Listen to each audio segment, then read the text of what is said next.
Create presentation materials. The main task of presentation materials is to highlight your idea against the background of many others to attract finance specifically to it. From this point of view, presentation materials will be an excellent way to highlight the necessary accents in your work. Even the most original idea or project needs presentation materials. Know how to submit your idea, make it interesting and attractive. This is a very important stage since packaging plays a role. If you do not bother here, you will forfeit all your efforts. People should know that you are solving a certain problem and that you have an answer to a certain need. The presentation will make people pay attention to you. Your idea should be a presentation. After all, your project is a commodity that you have to sell. And this requires an attractive, catchy presentation. There are millions of similar projects such as yours. And even if your project is extremely urgent, without a bright, properly constructed presentation, it would not sell. Image plays a huge role. To find sponsors for your project, it is important to make the right presentation material. As a percentage, it should consist of 50% general information, 30% description of activities with results, 20% a list of what is not enough to expand the scope of the problem solution. There are following types of presentation materials. 1. Video and multimedia presentations, videos, promos, movies, electronic magazines and presentations, 3D animation, 3D modeling. 2. Polygraph products, leaflets, brochures, booklets, business cards, magazine. Presentation materials solve the following important tasks. 1. Informing about the project. 2. Presentation of the project at exhibitions and other public events. 3. Accompanying meetings and negotiations of representatives of your organization.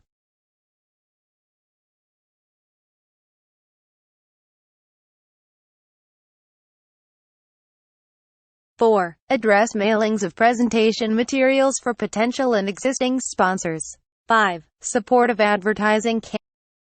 6. Visual training of employees for further duplication of the project. 7. Formation of the recognition of the organization and its project. What should be reflected in the presentation materials? It depends on the type of presentation products that have different purposes.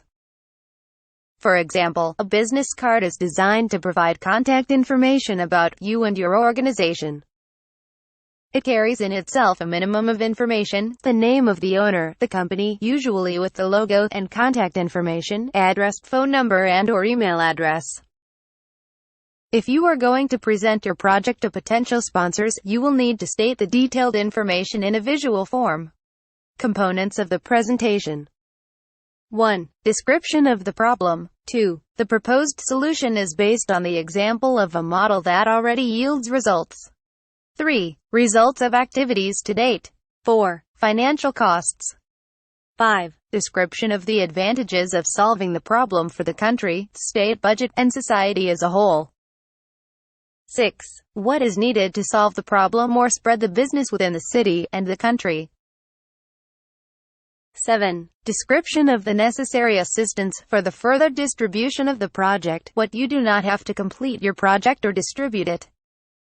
Remember that properly designed presentation materials are effective advertisements that can attract money for your dreams. Establish public relations (PR). Public relations is not just the dissemination of information about the activities of your organization. This is a process of informing and building trust and a favorable attitude of the public to your organization and activities. This is a set of methods that allow you to form a positive opinion about what you are doing to society and what problems you are solving. The goal of PR is to achieve mutual understanding and establish a fruitful relationship between the organization and its audience through bilateral communication. General PR activities include speaking at conferences, obtaining industry awards, working with the press and public relations workers. PR is also defined as the practice of managing the dissemination of information between an individual or an organization and the public. The goal of public relations is to convince the public, investors, partners, employees, and other interested parties to maintain a certain point of view about a particular organization, its leadership, product, or solutions. If you build a positive image of your project or business idea in the minds of people, it is guaranteed to bring money into your hands. Example: use your presentation materials. Send them to target addresses, give out on the streets, carry them to mailboxes, hold presentations in person, and meet with the leaders of organizations interested in your activity. These activities will create a positive image of your organization and activities. In an age of continuous competition and race for personal gain, it is important to learn how to use PR to form a positive public opinion about your organization, business, or social activities. No one will talk about you better than you. The winners are those who know how to advertise themselves and positively declare themselves. If you do not tell anything about yourself, no one will. The rest of the world is busy with themselves, they are busy with their PRs. Others do not have time to praise you, because they have their own problems. In Africa, the proverb is known: until the lion has his or her own storyteller, the hunter will always have the best part of the story. What does it mean? Hunters are those who go hunting and on their return gather crowds of people to tell everyone about their exploits. They like to embellish their victories and keep silent about their mistakes. Hunters are the biggest boasters. They can tell that they have caught a huge fish, killed a ferocious bear, etc. But in reality, there was nothing. Doing business without advertising is like winking at a girl in the dark. You know what you are doing, but nobody else does. Stuart Henderson Britt. Modesty here is useless. You can be the king yourself, but without a narrator, you'll be nobody. Until you begin to talk about your services, to praise yourself, to advertise your works, all the advantages will go to another person. For example, two people are engaged in the same business, but one advertises its activities and becomes successful, while the other is silent and suffers losses. In the world, there are PR companies that earn money on weird ideas. They beautifully package their ideas and conduct advertising campaigns. They manage to earn billions on our dreams. They find ideas from the internet and make successful projects out of them. If you are not able to paint and advertise yourself and your dream, then find a professional company or competent professionals who will do this work as high as possible. Of course, you will have to share a certain percentage of your income with them. Do not skimp on this, because they will help you attract the necessary money for the realization of your dream, which means that the result will exceed the costs. Summarizing my thoughts, I want to say, if you do not write down your successes, achievements, then there will be others who will paint your life so that no one will want to accept you. Do not give anyone this right to paint your life, honor, glory, biography, and interpret the events in your life on your own. Otherwise, others will corrupt your life and activities so much that you won't be able to see success. Remember, if you do not advertise yourself, others will do it for you badly, but you still have to clear up the mess. Here are some examples of the most successful PR campaigns in the world. 48th anniversary of Barbie. Barbie. In every nation, people immediately understand what this isn't by barely the word Barbie. Opinions are already gathering, which is not always positive. When in 1999 the fashionable doll had the greatest success in the world when it turned 40 years old, and its producer firm Mattel saw this an opportunity to emphasize the role that Barbie played as an object of imitation and inspiration for all the girls of the world. The anniversary also provided a unique opportunity to update and improve the image and reputation of Barbie among the leaders of the feminist movement and journalists, given their critical attitude towards Barbie. Mattel invited PR agency Ketchum to develop a PR campaign that could demonstrate the merits of Barbie and her attractiveness for girls in the 21st century. Maintaining a modern and positive image of what Barbie means for the company could increase sales in the long term. Finding the best approach to celebrate the anniversary of the creation of the Barbie doll that would affect the emotional level of girls and women turned out to be a challenge for Ketchum. Barbie is not a tasty candy like chocolates, considering that she was a favorite target for criticism since her appearance in 1959. At the initial stage of the celebration of the 40th anniversary, which was to last the whole year, Girls Inc. was chosen as the partner, whose mission is to educate the girls to be strong, smart and courageous. Together with the Girls Inc., a selected group of 10 outstanding women who are to become the official ambassadors of Barbie. The group included women who have achieved success in various fields of activity, including the leading internet show Rosie O'Donnell, athlete Jackie Joyner-Kersee, a specialist in marine biology Sylvia Earle, publisher Anne Moore, and programmer Katrine Garnett. The strategy of PR campaigns. 1. Gala Night at the Toy Fair. On the first day of the New York Toy Fair in 1999, at the gala night titled Fulfill the Dream, Mattel's executive director Jill Barat officially opened the year dedicated to the Barbie brand and announced the transfer of $1.5 million to Needs of Girls Inc. The announcement of this contribution and the program Ambassadors of Barbie's Dream, in the presence of the ambassadors themselves, helped to position the brand as necessary in the future life of the girls. The largest national and international media in the field of entertainment, lifestyle, and fashion provided an opportunity to see what Barbie would become in the new millennium. A selection of materials for the 40th anniversary, highlighting the development of the career of Barbie and another 75 diverse women's careers, served as a reminder to the media about the variety of ways in which Barbie brought up in girls' ideals and the desire for self-realization. 2. On the New York Stock Exchange, an action was held to celebrate the birthday of Barbie.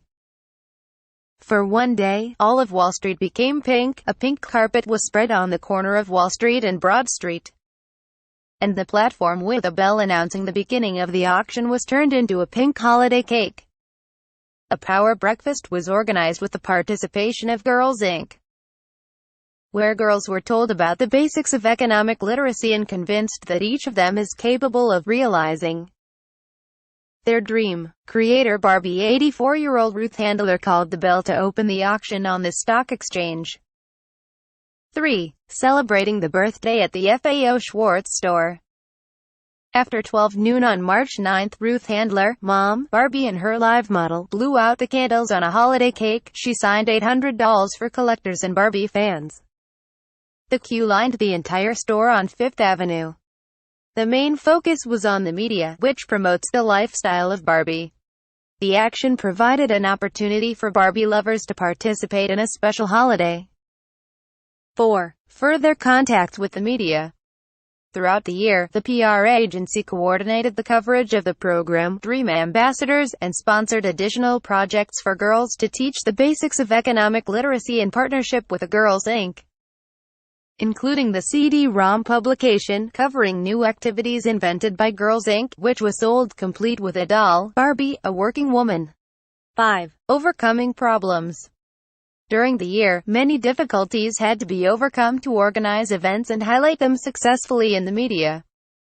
1999 was a year of testing for Mattel, and while Barbie sales remained at a high level, the company's financial news in many cases threatened to eclipse the information about the celebration. Ketchum has developed key messages, and Mattel's employees, trained in media communication, continued to focus on the 40 years of successful existence of the Barbie brand and the firm's commitment to the further evolution of its image. The day before the event on the New York Stock Exchange, Mattel CEO Jill Beard fell ill, and his participation had to be cancelled. Since the agency worked together with the firm to prepare for the participation of Ruth Handler, it helped to overcome the initial objections on the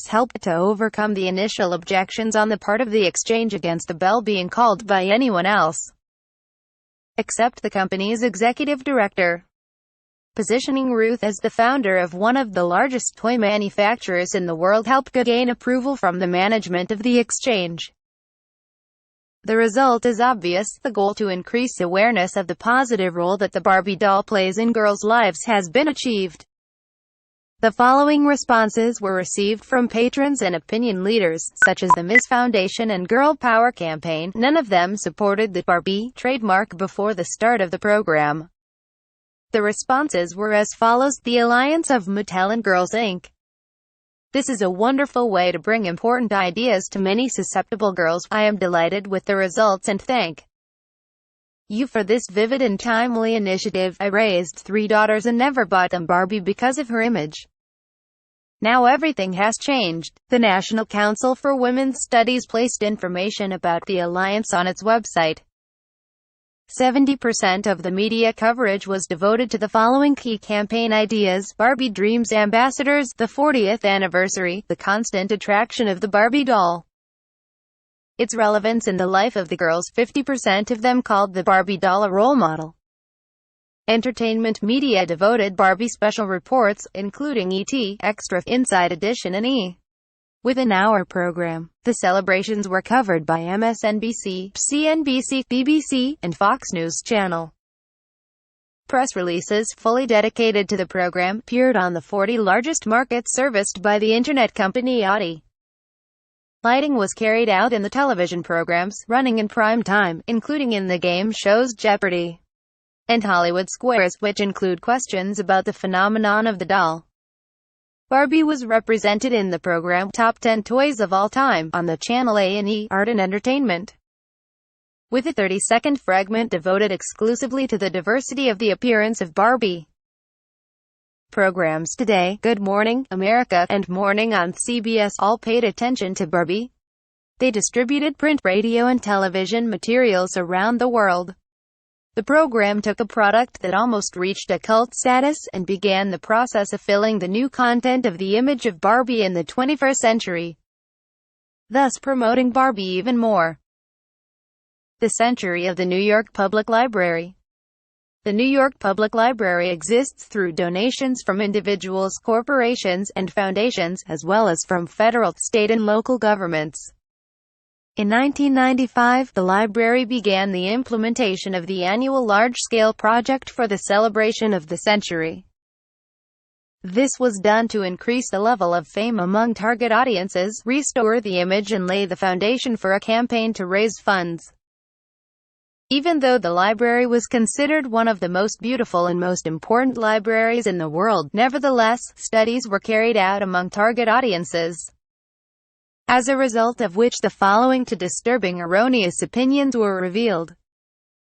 Often the library was perceived as an old passive vault of books, and not as an innovator in the service of readers, offering more than 22,000 programs and exhibitions every year.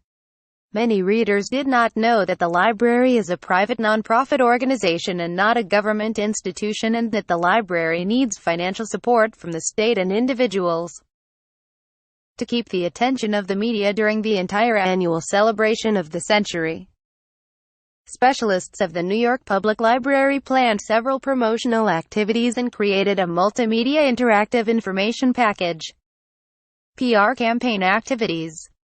1. At a special event, during which invited celebrities announced plans for the year of the century, a special exhibition was opened and a new website of the library on the internet. 2. Presentation for journalists, during which a new online catalog and information system was introduced. 3. Press briefing, in which the increasing role of performing arts for the library was highlighted separately in recent acquisitions. 4. On May 20th, on the day of the celebration of the library's century, various events took place in each branch of the library and in the research center. Everything ended with a musical laser show on Fifth Avenue, in front of the 10,000-strong crowd. Nobel Prize winner Toni Morrison, New York Mayor Rudolph Giuliani, and Sen. Daniel Patrick Moynihan. 5. PR service of the library has released an in-house electronic multimedia interactive information package about the library on CD-ROM. This is the first such case for the U.S. Library or the Cultural Institution of New York. This information package included text in electronic form, photos, press releases, event schedules, and funny stories, animated and video films. By the relevant date, 700 information packages were distributed. In addition, the library was able to organize several special promotions. 1. Free advertising in local media, including newspapers, on city buses and telephone booths. The total number of impacts reached 4 million. 2. Radio messages about donations, read by Barbara Walters and transmitted hundreds of times to 16 New York radio stations.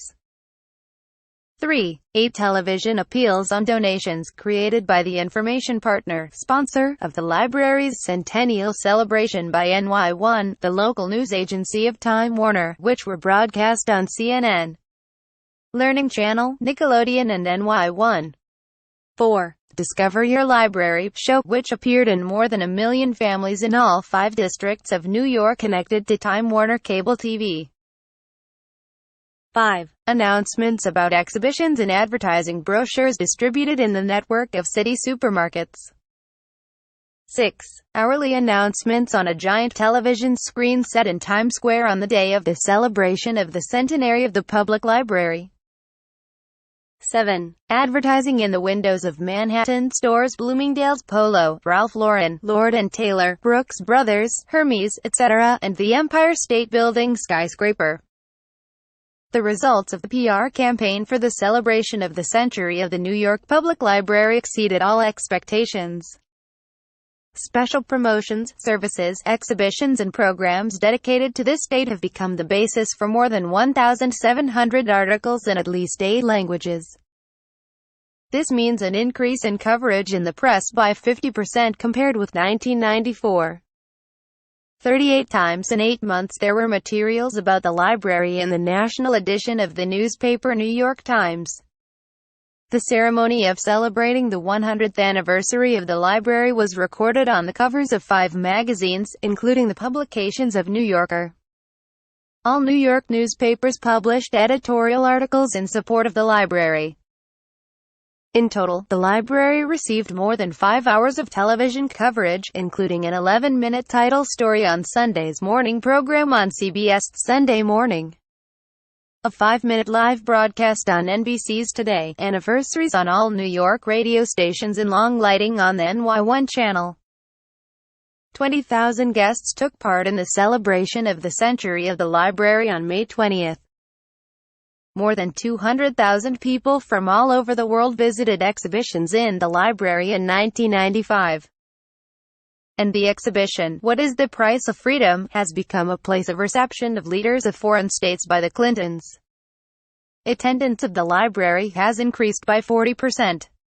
More than 1 million visitors visited the new library site on the internet within the first 2 months after the launch of the new catalog and information system. Finally, fundraising. 2 significant results were achieved: a contribution of $10 million to performing arts and an anonymous donation of $15 million for the restoration of a large reading room of the old building. By 1996, more than half of all fundraising tasks had been successfully implemented. I believe that these stories have broadened your understanding of PR and convinced of the importance of a competent approach in this direction. Even with a small budget of your PR campaign, the goal, which is to attract money for your dream, can be achieved. Learn to work with the banks. Here we will talk about how working with banks can bring you closer to your dream. A bank is where money lies, and money is something that is always necessary for the implementation of an idea. Since personal finance in most cases is not enough, we can turn to where these finances probably are. Of course, you can start speaking with relatives, friends, and coworkers borrowing money here and there. But if we are talking about the amount that your environment cannot lend, it is better to contact the bank. Yes, you will have to work hard and collect the necessary documents. Yes, you will need to give with interest. But if you have a well thought out and proven business plan on your hands, then you have nothing to fear. I want to draw your attention to the fact that you can get a loan only for a business that promises financial benefits. Various social projects of public organizations are not included in this category. You can get a loan for opening a small business in any bank, but the actual result depends on certain factors and conditions. There are banks specializing in lending to small businesses. But for any bank, evidence of the borrower's reliability and the return of funds is needed. You can identify the necessary conditions that are optimal for the bank and significantly increase the probability of obtaining loans to small businesses. 1. Having a competent business plan. 2. Confirmation of own funds. 3. Surety of a person, physical or legal, not burdened by loans and bad credit history. 4. The availability of movable and immovable property. 5. Lack of repayment of loans. The last three items for banks have the weightiest evidence of the borrower's reliability. In addition to the conditions, the bank considers the following factors. 1. Age of the borrower, optimal within the limits of 30 to 45 years. 2. Marital status, the bank is more comfortable with a registered marriage. 3. Number of dependents. 4. Monthly expenses, payments for communal services, maintenance, training, etc. 5. Permanent registration in a certain city or region. 6. Availability of fixed telephones at the place of permanent residence. Registration, work for the bank. This is very important. Everyone agrees that banks issue loans to bind to themselves for many years. But we can be smarter than this system. Take a loan for 20 years but pay it in 2 years. Otherwise, for 18 years the amount you pay will exceed the actual value of the property purchased on credit many times over. Once, on one of my trips to the United States, I met a man whose debt was $20 million. I was surprised why he took so many credits. To which he replied that having borrowed $20 million, he had already made a profit of $120 million. The bank gave him a loan for 30 years. During this time, he will earn $4 billion. Such debt is worth it. A loan should be taken only to increase the starting capital and earn much more than it was taken. Never make risky transactions without having analyzed all possible factors. In working with banks, as well as in the rest, as for money, a competent approach is needed. Before you decide something responsible, serious, think carefully and foresee everything. Learn to work with banks to find money for your dream and take one more step towards it. 1. A huge mistake is to wait until all that is necessary falls on our laps. 2. You cannot stop on a dream, you need to act. Only actions will give the result. 3. Having an idea is not equal to product. 4. If you do not put anything into the idea and refuse to work on it, it will be cheap and no one would need it. 5. Whoever builds systems that rules the world. 6. You cannot rush to do something without identifying the formula for its success. 7. A business plan is a planning tool that allows you to paint a dream in detail. 8. Even the most original idea or project needs presentation materials. 9. As long as the lions do not have their own historian, all the glory will go to the hunters. Self-assessment test. 1. What is more important for success in any field? 1. The presence of talent. 1. 2. Following the success algorithm. 3. 2. Do you agree with the statement, you can become anything you want? 1. No. In some cases it is important to have talents. 1. 2. Yes, I can become everything I want, even without the presence of talents and abilities. 3. 3. It depends on my location. 1. 3. Let's say you won a lot of money in the lottery. What makes you different from Bill Gates? 1. Lack of knowledge on how to make big money. 3. 2. Nothing. 1. Results of the test. 9 points. You understand that talents and abilities do not play the main role in achieving success. So do not worry if you do not have them. You are familiar with identifying the laws of success and applying them in your life. 4 to 8 points. You think that you can succeed if there are certain prerequisites. You tend to take into account the presence of talents and follow the algorithm of success. In fact, only knowledge and following the algorithm of success matters. System beats talents. 3 points. In your understanding, the factor of talent and destiny plays a huge role. You exclude the possibility of success if these factors are not present. This is the wrong thinking. To know how to fix this faulty understanding, read this chapter. Practical tasks. 1. Explain what the process of production is in relation to your dream. 2. How do you understand the proverb, "As long as the lions do not have their own historian, all the glory will go to the hunters"? 3. Why do you need a model of your dreams? 4. Where will you look for interested partners in your dream? 5. When should you take a loan? Chapter 7. How to fulfill your dreams through savings. The culture of savings. In this chapter, I want to talk about the culture of saving. We can hope that one day a philanthropist will appear and pay all our expenses, and we will open a business, we will start doing our favorite thing, and our dreams will come true. We can hope that the bank will be interested in our business project and give us a loan. But by abandoning the culture of saving money, we abandon the simplest way to obtain the money necessary for our dreams. The law of saving is one of the most important laws of prosperity. Many Africans, especially my Nigerian brothers and sisters, fell victim to the scheme, where they used their savings to invest and lose their money. Now they do not want to risk nor save money, but prefer to spend all they have here and now. But our negative past should not influence our present. Today we need to think about how to live and build our future with our own hands. The time has passed when we depend on our wealthy uncle or auntie abroad to send money over to support our dreams. We are now in a different dispensation, a time when each of us must fight for himself and must build his future life. And if we do not begin to take concrete actions in this direction today, then in 5 to 10 years we will be deeply disappointed. Because we will be worse off than we are now. When we go to the store and buy something, we pay our salary to the owner of the store, and the manufacturer of the goods. When we go to transport, we also pay to those who provide us with transportation services. After receiving a salary, we spend it on food, clothing, and entertainment. This means that we give our money to other people who, thanks to our money, get richer. We receive our salary and immediately give it to the owner of the grocery store, hairdresser, or our rented apartment. And we part with our money, we return to our hard work and wait for the next salary. In most cases, this vicious circle never ends. But when we have savings, and we constantly replenish them, we pay wages to ourselves. Do not forget about yourself, pay your children, and pay your grandchildren. We like to spend money, but to save is more beneficial. The average amount that an average U.S. citizen pays off from each of his wages is minus 0.5%, while in Europe it is 20%. In Japan, it is even higher.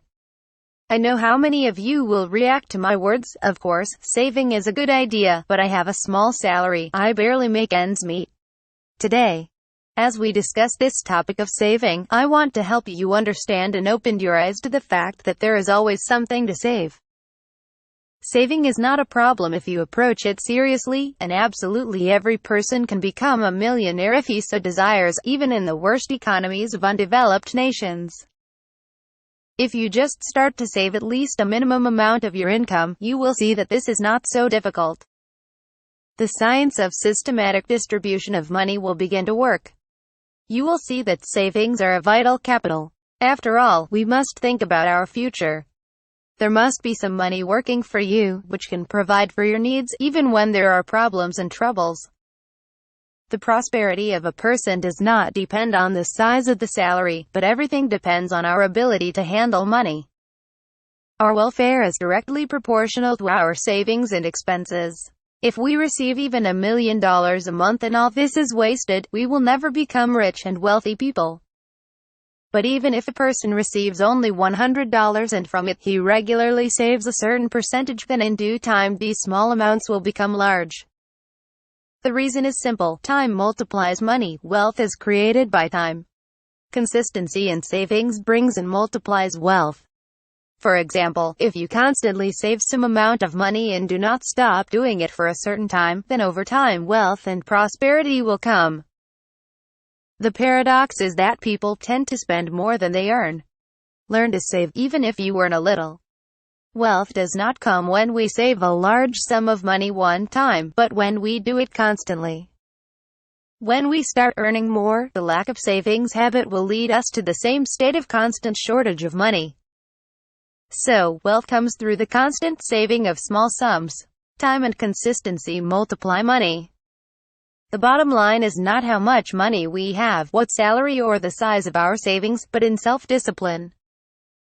Can we discipline ourselves to save at least $5 to $10 a day, a week or a month?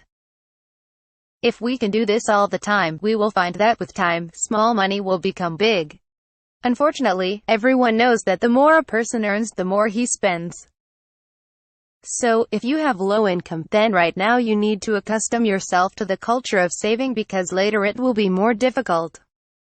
It turns out that it is easier to learn the culture of saving when our incomes are small. Usually, the temptation to spend increases with increasing opportunities, and the more opportunities, the more temptation to spend everything, although it should be the opposite. It is important for us to learn how to save more as our earnings increases. Dealing with unnecessary expenses. You can ask, where do I start? First, you need to develop a discipline to reduce your expenses daily. Each of us has daily expenses which, in reality, are not necessary. We spend money on something that is not vital, although they could be saved. For example, one person talks every day on the phone, and another buys an extra cup of coffee or tea every day or eats at McDonald's every other day. Some of us spend huge sums on goods from boutiques, expensive restaurants, mobile phones, fashionable clothes. Each of us can make up our list of minor daily expenses, on which we spend our money.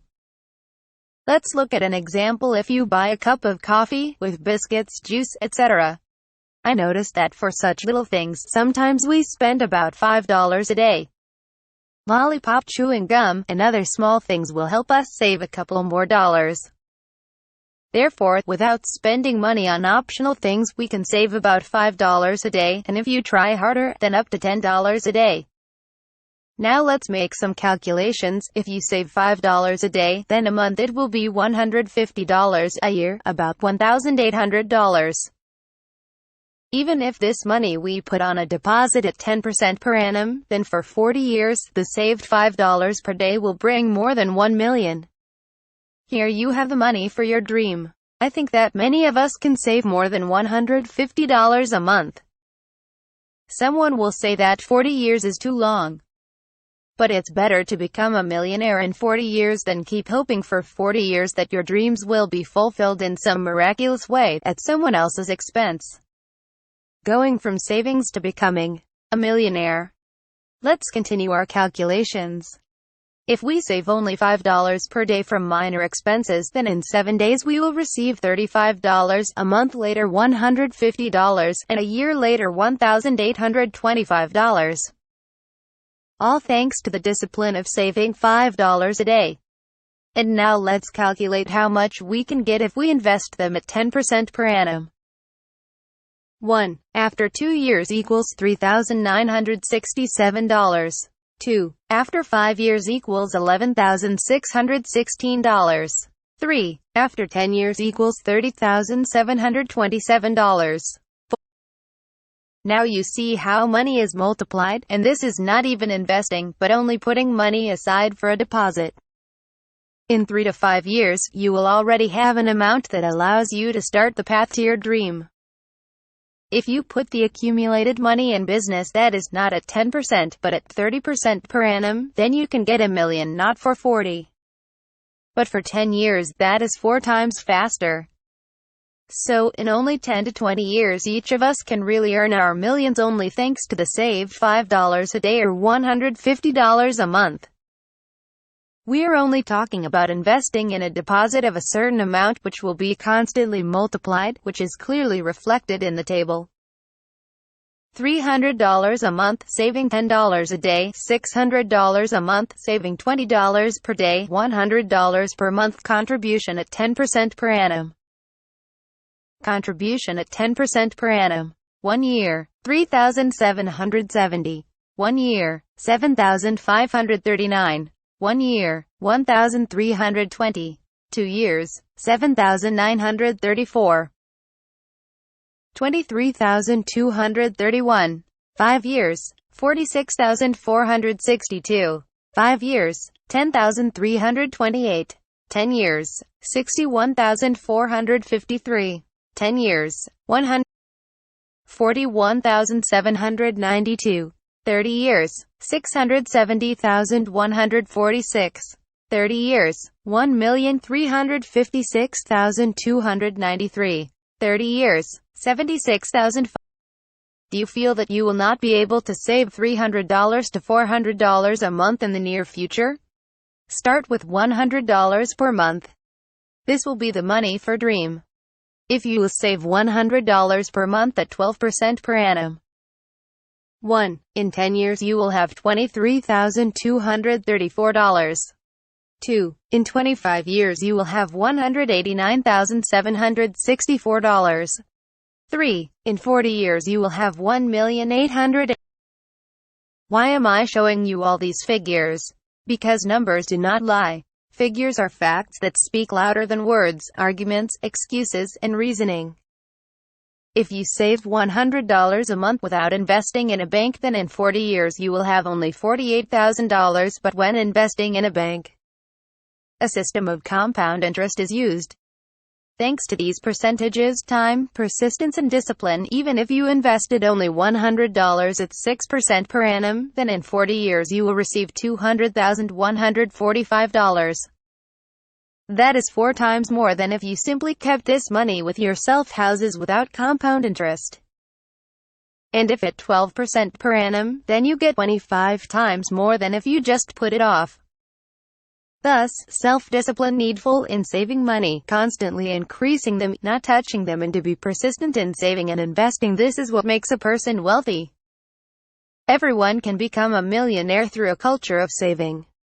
I repeat, if we do not learn how to save and cut our expenses, then even if we receive $1 million a month, this will not be enough. A person becomes richer when he minimizes his expenses. You should set a goal to reduce spending specifically, whether it's your personal finances, or it's the money of your business. If you have accumulated savings, you can multiply them, but if you have nothing, then there is nothing to multiply.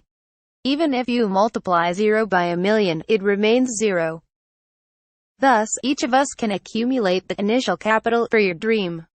If the bank does not give you a loan or sponsors cannot support you, it's not a problem. Start saving, and in time you will have the minimum money necessary to start moving towards your dream. 1. The culture of saving is the main principle of financial prosperity. 2. Everyone can become a millionaire. 3. Consistency in savings brings and multiplies wealth. 4. Money multiplies with time, and it is time and consistency that multiply wealth. 5. If you have accumulated savings, you can multiply them, but if you have nothing, then there is nothing to multiply. Self-assessment test. 1. Do you have a habit of saving some money from your income? 1. Yes, I do this all the time. 3. 2. No, I do not consider this important. 1. 2. Is it possible to accumulate personal capital for your dream through the habit of saving money? 1. I do not even bother starting. It will take too long. 1. 2. The quickest way is to find sponsors or take a loan. 2. 3. Yes, time multiplies savings, and it will allow me to accumulate the necessary minimum. 3. 3. Is it possible to save $1 million in 40 years? 1. Of course, if you save a certain amount for a deposit in a bank or invest in a business. 3. 2. I think it's possible, but it's too complicated. 2. 3. For 40 years it is impossible to save $1 million. 1. Results of the test. 9 points. You are fully aware of the importance of saving money and practice it well, knowing that other sources of finance can fail and your dreams will never come true.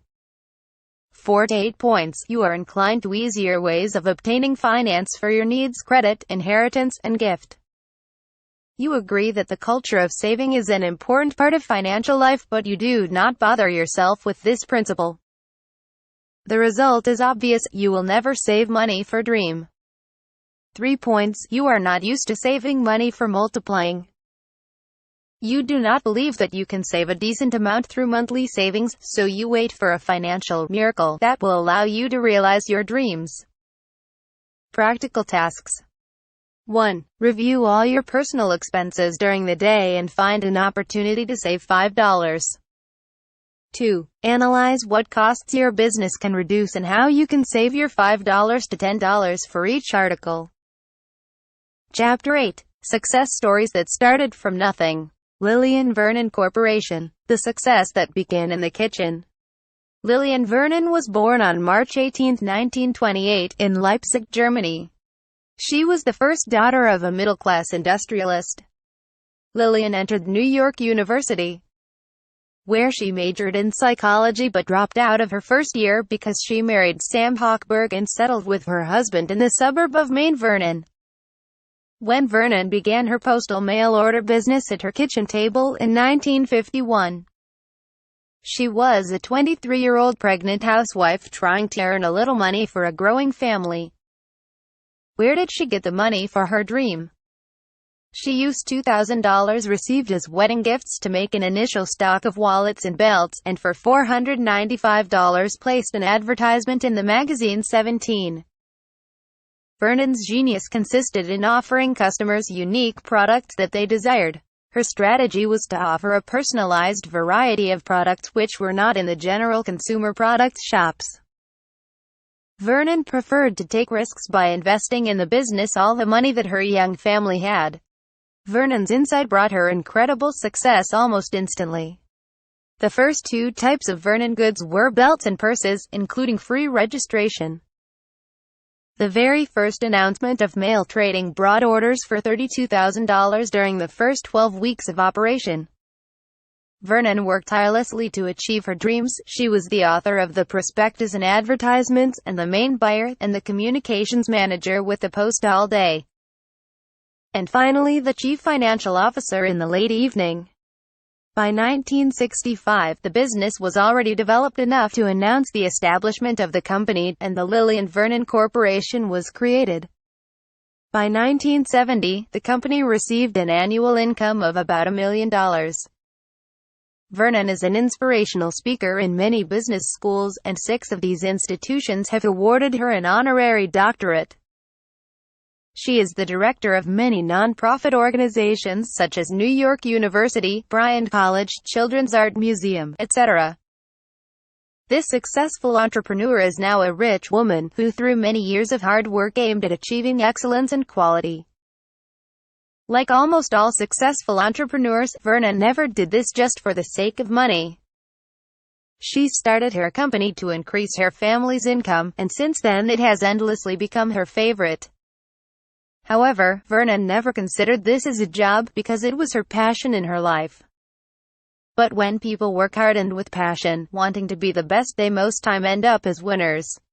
Vernon had one resource: herself. What could a housewife, expecting a child and not having a decent capital, achieve? But she had an idea, and also a great desire to realize it, no matter what. The story of Philip Knight, TM Nike. 40 years ago, Knight realized how profitable it was to sew sneakers in Asia and sell them in America. Having invested $500 in this idea, the new businessman began selling sports shoes directly from the trunk of his car. In 1971, the logo and the name Nike appeared. 3 years later, another significant event occurred for the company. Tennis player Jimmy Connors won the Wimbledon tournament in Nike sneakers. In 1979, the company began mass production of clothes and produced the first sneakers with an air cushion. In 1997, the production of Nike watches and glasses began. The net worth of Philip Knight was estimated at $9.5 billion as at the moment he left the post of president and executive director, which he occupied for more than 30 years. This does not mean he got separated from the business. Knight remains the head of the board of directors of the company. The company owes its current undisputable leadership as the manufacturers of sportswear and footwear to Knight. Under his leadership, Nike developed into a world-famous brand with a simple but recognizable slogan: "Just do it." Now the company controls about a quarter of the world market, but does not intend to stop on what has been achieved. After all, there are still a lot of people in the world who have never worn a sneaker from Nike. Philip Hammond Knight was born and raised in Portland, Oregon, in the family of a lawyer who was pre-qualified as the publisher of the newspaper. In his student years, Philip was a middle-distance runner in the track and field team of the University of Oregon. which at that time was considered one of the best in the country. Despite the nickname Deer and the good results in running a mile, Knight and his team was considered more hard-working than talented.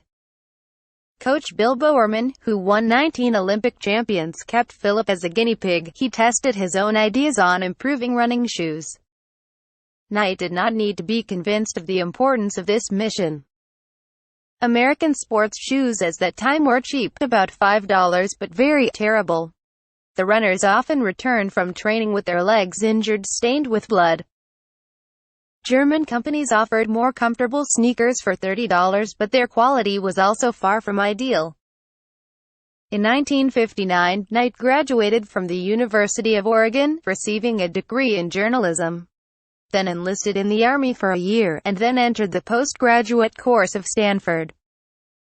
Stanford changed his life. He finally began to read books not only on sports topics. And in the end, he expanded his horizons. That somehow straight out at the seminar he came up with the concept of Nike. The teacher gave the students the task to come up with a new business, formulate a goal and develop a marketing plan. In his model with an intricate title, Can Japanese Sports Shoes Be Made with German-Made Sports Shoes the Same as Japanese cameras with German ones? Knight described how he would distribute high-quality sports shoes produced in Japan to the workforce much cheaper than in America. This seminar was the starting point for my business dream, Knight said. I wrote this test and understood that I really wanted to do it. After graduating from Stanford Graduate School, Knight yielded to his father's plea and settled for a real job in a Portland accounting firm. But before that, he decided to go to Japan. It was on this trip that Knight formulated his business philosophy. In Japan, Knight got to Onitsuka's shoe factory in Kobe, which produced Tiger's running shoes, at that time superior in performance to Adidas products. Knight, impressed by the low cost of running shoes, signed a contract for the distribution of Tigers in the United States. At the same time, he did not blink an eye and said that he was a representative of a large American distribution company. Returning to the U.S. in 1964, the 26-year-old Knight began to sell Japanese-made running shoes at various sports events right from the boot of his green truck. To pay for the first shipment of goods, which was stored in the garage of Knight's parents, Phillip and coach Bill Bowerman had to save $500. So, the money for their dream was found, and later the company Blue Ribbon Sports started, which was the progenitor for Nike. The business of Knight and Bowerman did not develop very well, and it is unlikely that Adidas even paid attention to the rival emerging from nowhere. During the daytime, Knight continued to work as an accountant and taught at Stanford. But he did not fold the trade up, but convinced that his inexpensive first-class quality sneakers were able to beat the favorites of the market, Adidas, All-Stars, and Keds. By 1969, when there was a fashion for jogging, Knight managed to make $1 million. However, the net profit was very small. In 1971, Knight decided that he would leave the work of an accountant and devote himself entirely to his business. Newtonian illumination of Bill Bowerman, who at breakfast thought to put the rubber in the iron sole, and the result fitted well as a sole for the sports sneakers. The first sneakers under the brand Nike debuted at the qualifying competitions for the 1972 Olympic Games in Eugene, Oregon. From this moment the real success of the company began. In 1972, Nike sold sneakers at $3.2 million, and in the next 10 years the company's revenues doubled annually. In 1980, Nike finally overtook Adidas in the contest for the title of the leader in the sale of sports shoes in the United States. In the same year, the company placed its shares on the stock exchange. Where did Knight start? With an idea and $500 he had to throw himself into with his coach. What did he have? Almost nothing. If you are in the same position, you can start acting boldly now. Frank Woolworth, the man who brought about the idea of price tags, discounts, and sales. The mediocre seller Frank Woolworth became a millionaire, inventing price tags, sales discounts and all sorts of merchandising techniques. More than a century ago, the price of goods was not indicated in stores. The goods were untagged, and the sellers had to communicate a lot. and most times selling and buying ended unsuccessfully due to this boundary. Both the sellers and potential buyers were on different sides of a huge barricade. They could not understand each other, even when they were speaking the same language. The buyer was nervous and hesitant to ask for the price, and often he just leaves, taking with him the money that was supposed to end in the seller's account. The seller estimated the decision of the buyer by physical observation, and did not always know how to persuade a client to buy. The invention of the price tag has revolutionized trade and brought fabulous profits to the author of this simple innovation. For a century in America and the world, the word Woolworth did not mean a surname, but a certain type of a market has turned into a symbolic idea and a recognizable sign.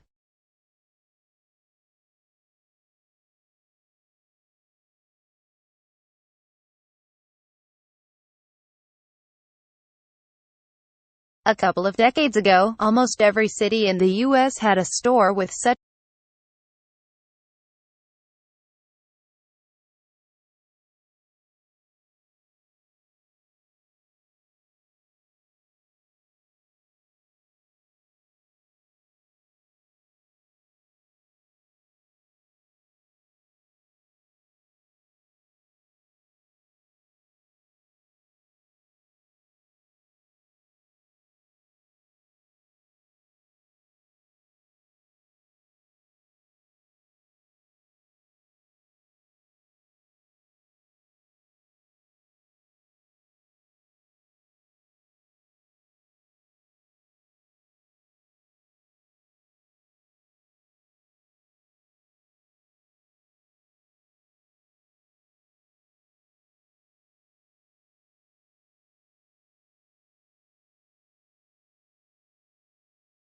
But today the name of the person who was gifted to generate these merchandising ideas and put them into practice remained only in the names of some supermarkets, which was not in America. Woolworth operated in London, and also in Australia, which are countries where people keep traditions and bring all sorts of rarities into the modern day-to-day life. The fate of Frank Woolworth is another embodiment of the reality of the American dream, when a poor provincial youth persevering and successful conquer the mountain of financial Olympus. Frank Woolworth was born in the village and until 21 years moved in a vicious circle, from the kitchen garden to the cowshed, then the market. He fled to the city of Lancaster, Pennsylvania. Not having an education and a profession, he settled as a salesman in a small shop. The owner constantly reproached him for being worthless and unfit for work, and the silent, shy Frank only sighed and blushed. He knew that the job of a seller was not his. Responding to customer questions about the price and quality of the goods was a great torment for him. He was so shy of visitors that he even had panic attacks, one of which almost cost him his life. In the tribe of shopkeepers, Frank was an outcast. But there were times when sellers, full of consciousness of their own importance, towered behind the counter, almost covering their backs with goods. Buyers showed the goods, they asked for permission to look and touch, and only then, they got it from the shelf. This order seemed unshakable, but Frank could not adjust to it. To compensate for his inability to talk about products, he decided to change their layout on the shelves and in the display case. This irritated the owner, who considered such behavior to be shirking from work. And one day, having decided to get rid of the useless assistant, the store owner arranged that last test. "Frank, do you see these goods? Today you will trade them alone." And Frank realized that his last hour had come. Staying alone in the store, calling customers and persuading them to buy something, praising the goods and defending every cent, all this was absolutely unthinkable for him. Frank did not even guess that this day would turn his whole life around. And the insidious idea of his boss would make from a useless worker a trade genius and a multimillionaire. And the founder of a new direction in trade, now called merchandising. But so far, Frank Woolworth subconsciously was looking around the shelves and counters of his hated shop. And suddenly it dawned on him, you can escape from fear and despair by attaching a piece of paper to each item indicating the price to which he was allowed to bargain. He simply acted with a small commodity he dumped on the table and wrote, "All for 5 cents." The price tag that emerged from despair was a truly revolutionary invention. Although Frank did not realize the historical importance of his invention at the time, he stood behind the counter, expecting that buyers will resent the disregard and rudeness of the seller, who did not want to communicate with customers personally. But buyers were not offended.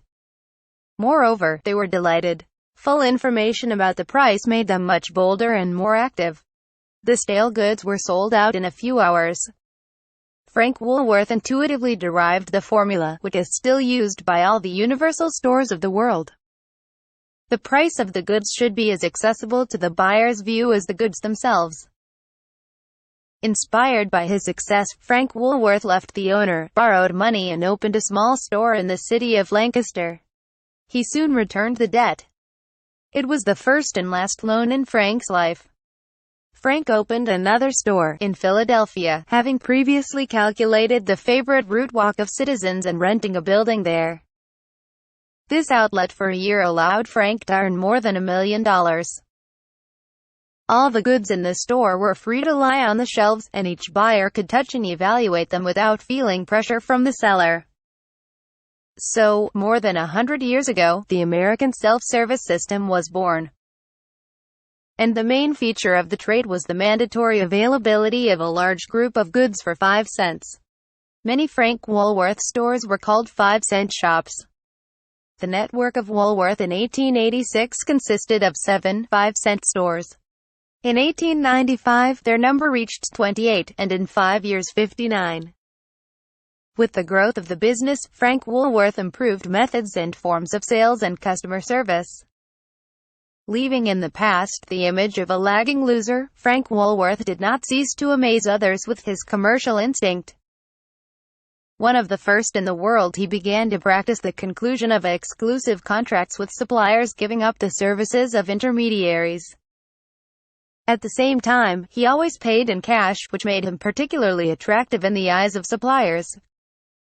Once, seeing that the penknives are in demand, Frank went to the manufacturers and agreed on a discounted price for a large, wholesale amount. Next time he bought Christmas toys for $25,000. Christmas in those years was celebrated with much less scope than now, and decorations were not in high demand. But Frank let the goods go cheap, and the toys were immediately sold out. By 1900, the company's trade turnover had reached $5 million, and 5 years later it had tripled. In 1919, the empire of small things numbered more than 1,000 stores in the US, Canada, and England. The net worth of Frank Woolworth himself was $65 million. He lived with his family in a luxurious mansion, successfully married with 3 daughters, and adored his granddaughter Barbara. As a monument to his legacy, in 1913, Frank Woolworth built the tallest skyscraper in Woolworth Building in New York at that time. A viewing platform at the very top of the Temple of Commerce was visited daily by thousands of people, and practically none of them left without a purchase. At the beginning of the 20th century, the Woolworth chain was spread all over the world. They were no longer 5-cent stores but supermarkets, with their product visibility, affordability and customer independence. And, inheriting Frank Woolworth, World Trade finally felt the advantages of the formula he derived. Communication should not be with the seller and the buyer, but with the buyer. Only the energy of their live contact works wonders. But by the end of the 20th century, Woolworth had become obsolete and ceased to exist, giving way to new principles of organizing shopping areas and laying out goods.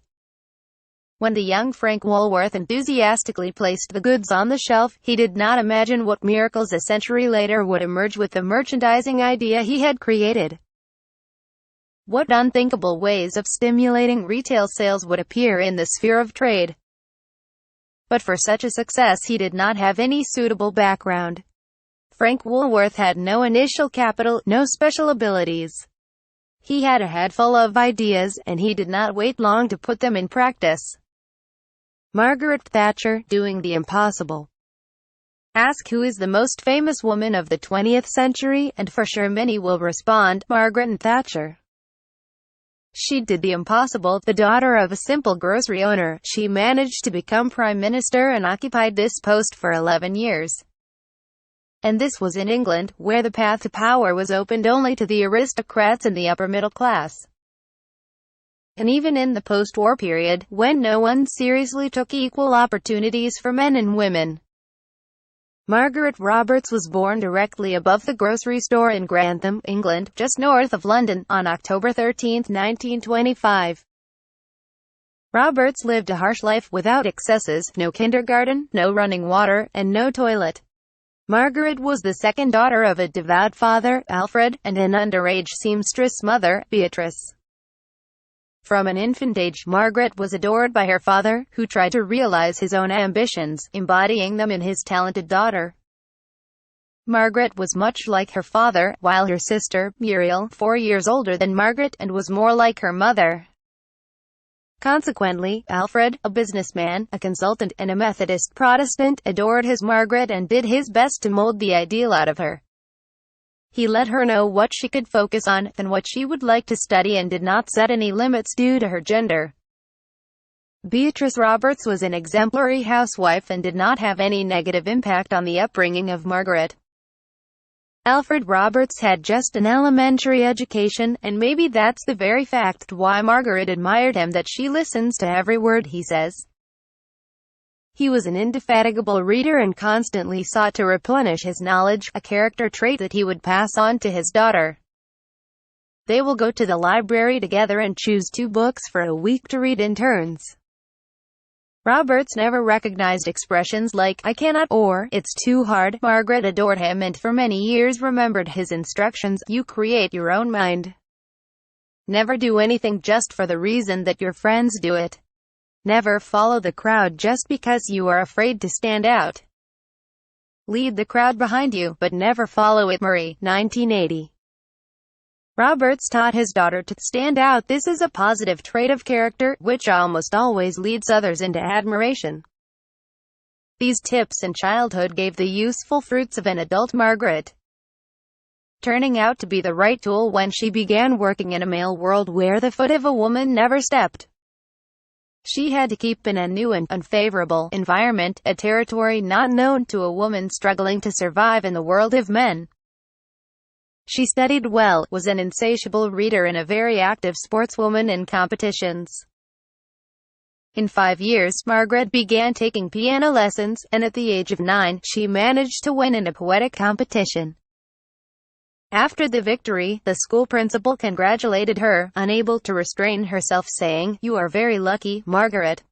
What Thatcher said in her unshakable style, "It was not luck, it was merit." For the daughter of a grocer, there was only one way to the elite of society: through one of the great English universities. Only after graduating from Oxford or Cambridge could one claim to take any serious post in the civil service, make a scientific career, or even become a politician. So, the path of Margaret went through Somerville, Oxford's women's college. One of the first examples of her determination and perseverance was when it took her a short time to learn the Latin language. The Latin exam was mandatory for admission to Somerville, and Margaret studied in an ordinary school, where Latin was not taught. She was taught only in private home schools. This was a consequence of the peculiarities of higher education in England, built to maximally block access to elite institutions for the lower strata of society. Margaret persistently crammed all these conjugations and declensions, and for the entrance exam, she was ready to compete with the graduates of aristocratic schools. The training in Oxford was insanely expensive, so there was only one way out: taking the exams so that you could be among the 17 best. Just so many people in Somerville were accepted for a scholarship. And now, the irony of fate, from 200 entrants she became the 18th. But luck still turned to her face before the start of the study. Someone refused to enter, and in 1943 Oxford took in its walls the future Iron Lady. Thatcher graduated with a bachelor's degree in chemistry in 1947 and joined as a research worker in the chemical research of celluloid plastics in Mannington, Essex. She is the only Prime Minister in British history with higher education in natural sciences. Her career as a chemist was short since her heart belonged to politics and law. She changed jobs at Lyons to be closer to a potential political chair, the path which could have started in Dartford, Kent. A huge working area was impossible to get around with, but the indefatigable Thatcher did not hold back. Thatcher spent almost 3 years in this intermediate position in the industry, using her chemical education, and, for the soul, began to prepare for a degree in jurisprudence. An interesting fact in Thatcher's formal education is that she always attended girls-only schools, from kindergarten to Somerville College, and she never had to fight for the attention of male students. Ironically, later she wrestled power from the men in her favor and was never afraid to confront them in Parliament or other situations in the government. Apparently, her female role models at school encouraged her to compete with men, instead of seeking their approval. This can also be the reason for making her image unique and forcing the world's political leaders to note that she is more of a man than a woman. Margaret Thatcher was a young college graduate working as a research chemist when she decided to try to get into Parliament from the Conservative Party in Dartford, Kent, in 1948. The Dartford chairman was asked, "Are you going to expose a woman?" "Oh no, not a woman." Dartford is an industrial district. The spirit of ambition and indomitability of Thatcher gave her the courage to become the youngest candidate at the age of 23 and the only woman to participate in a national government that year. She had no chance to win. The Labour Party had a majority of 20,000 votes. After campaigning and working for 20 hours a day for 6 months, she was still defeated. Politicians commented on the incident. "She had a fantastic blob of energy." Thatcher lost the elections in Dartford. She forced members of the Conservative Party to notice that she received 36% of the ballot papers in the elections where, as expected, she should not have even scored 20. Thatcher took a time out in her political aspirations for marriage, family and 5 years of practicing law. She gave birth to 2 twins, calling them Carol and Mark, in 1953, and after 4 months passed an examination on the bar. Thatcher specialized in patent and tax legislation until 1961. In 1959, she again began the election race for a seat in Parliament in a rich suburb of London, known as Finchley. Thatcher won this place at the age of 33, winning her way to a career thanks to her oratorical gift, which enchanted voters. This ambitious woman has already spent many years on the role of a research chemist, patent and tax lawyer, mother of 2 twins and the wife of an industrialist. In February 1975, Margaret Thatcher became the first woman who was ready for leadership at any party in England. She vigorously campaigned against the welfare state, and vowed to smoothen the power struggle between Labour and the government gradually. For 4 years after her rise to power, Thatcher was the leader of the minority party, while Harold Wilson and James Callaghan headed the ruling Labour Party. By 1979, the country had lost the foundations of power and was approaching economic collapse without having a single person ready, willing or able to become the leader of a country in chaos. Thatcher was never one of those who turned their head away from any great call. Among other things, she was fearless. Lord Pennell said in a typically British chauvinist style, she was the only man with enough courage to take on the leadership. In May 1979, Margaret Thatcher was elected Prime Minister of Great Britain for a 5-year term, gaining 43.9% of the vote. And so, a woman from a hopelessly middle-class family, at the age of 53 became, at last, a Prime Minister. This indomitable personality has experienced many struggles on her way to the top of her party. Now Thatcher has gained a real opportunity to lead a nation and, finally, to carry out her plans for the benefit of Great Britain. Bureaucrats were her sworn enemies, and now she was going to be their biggest headache. Her leadership erupted in a speech in Parliament in which she let them know what was about to happen. She knew all that was necessary to prepare for, and she was prepared to implement drastic changes rigidly, with the confidence of an autocratic leader. Thatcher was forced to resign as party leader and therefore, as Prime Minister, in November 1990. The Minister of Finance John Major took her position. Thus, Margaret Thatcher ruled the country from May 1979 and became the longest-serving British Prime Minister of the 20th century. In 1992, the Queen of England granted her the title of Baroness, and Margaret Thatcher became a member of the House of Lords, another step that the grocer's daughter overcame. Margaret Thatcher was a phenomenon, and everyone knew this. A woman of non-royal blood commanded ministers and generals. Nobody and nothing could knock her off the course. She is the daughter of a grocer who turned the course of the whole country into a new direction. Margaret Thatcher was not supposed to become Prime Minister by all the rules of the logic of England. Firstly, she was from the lower strata of society, and secondly, she was a woman. A woman in politics at the time, it was unimaginable.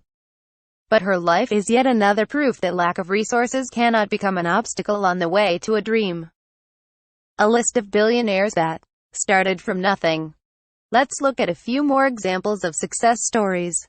Among the richest people in America, many started at the very bottom of the ladder and were able to make their fortunes without such privileges as a prestigious education and the help of relatives. Many of the current billionaires have had to make a difficult path from the very bottom of society. Often they come from families of immigrants or simply from disadvantaged families. Some even happened to be homeless, and many did not receive any formal education. However, all these obstacles did not prevent them from achieving success in their business. And the experience of survival in difficult conditions in youth strengthened their desire to use all available opportunities to achieve their goals.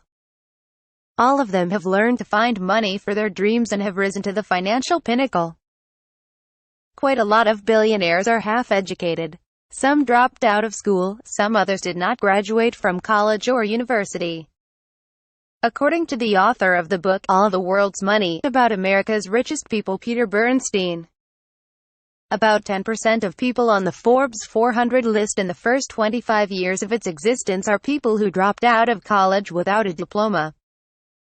The most famous billionaire who dropped out of college is Bill Gates. But there is also Oracle CEO Larry Ellison and Apple CEO Steve Jobs in the list of the richest half-educated people. Surprisingly, many people manage to make a fortune solely due to pressure and luck, writes Bernstein. They just managed to concentrate incredible efforts to achieve their goals.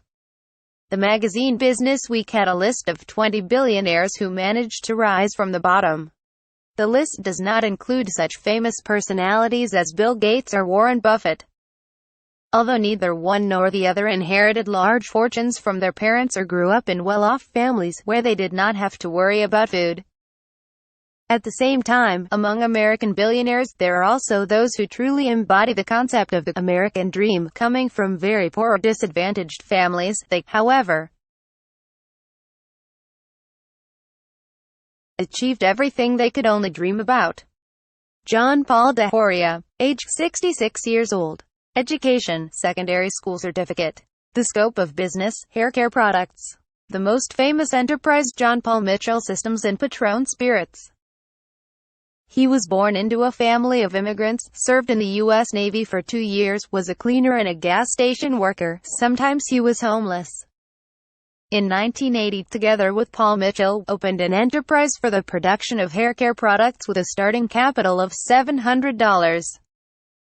The products were sold in black and white containers because they could not afford color printing. Leon Charna, age 72 years old.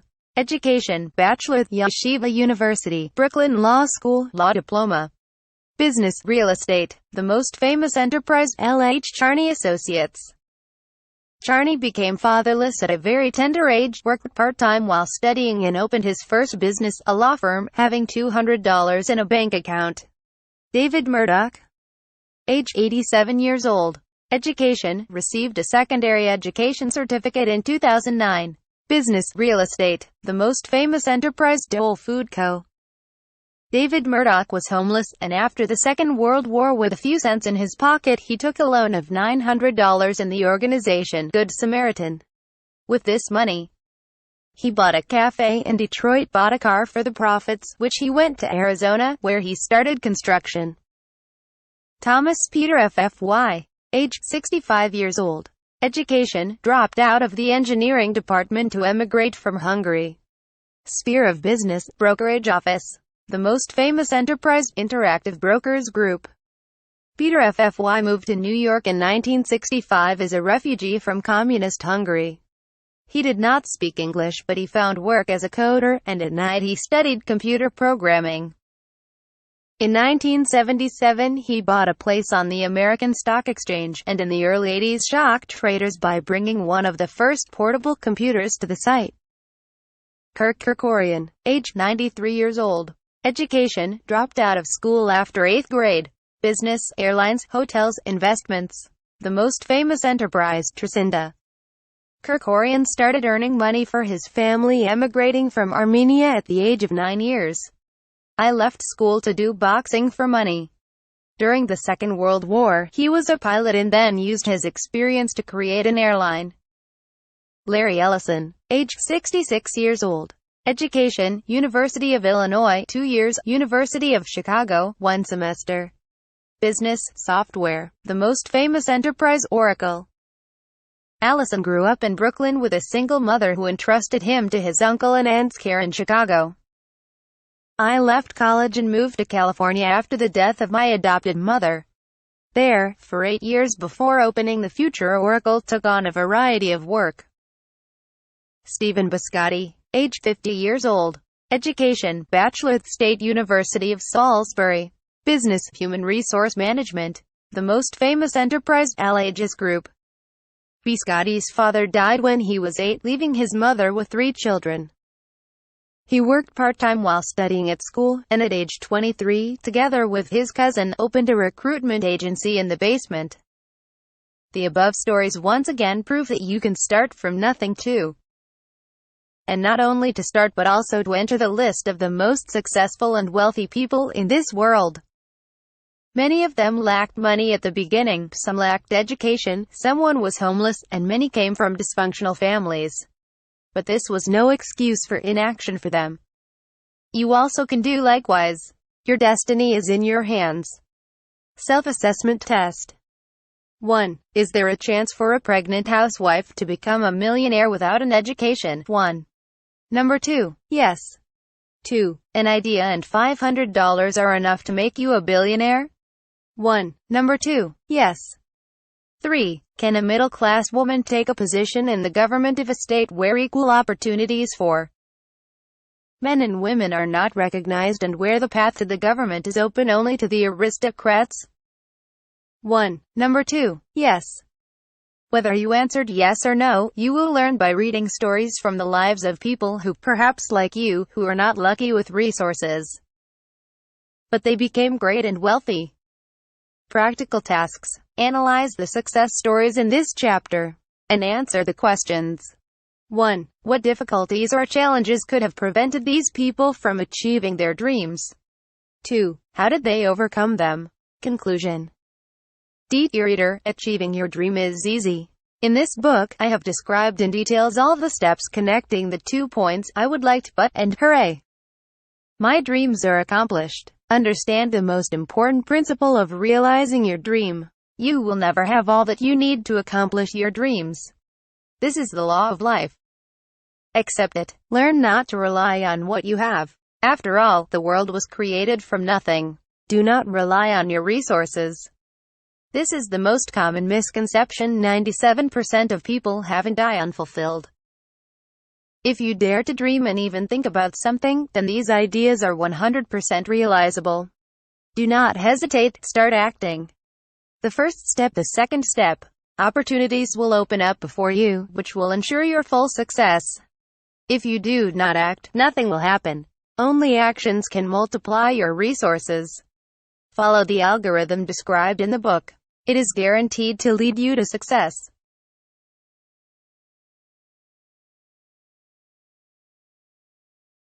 Perform practical assignments at the end of each chapter. This is the only way you can practice the principles in this book. Apply the above principles of success and you will start counting your victories. Blessings.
Sunday Atalaya. How to find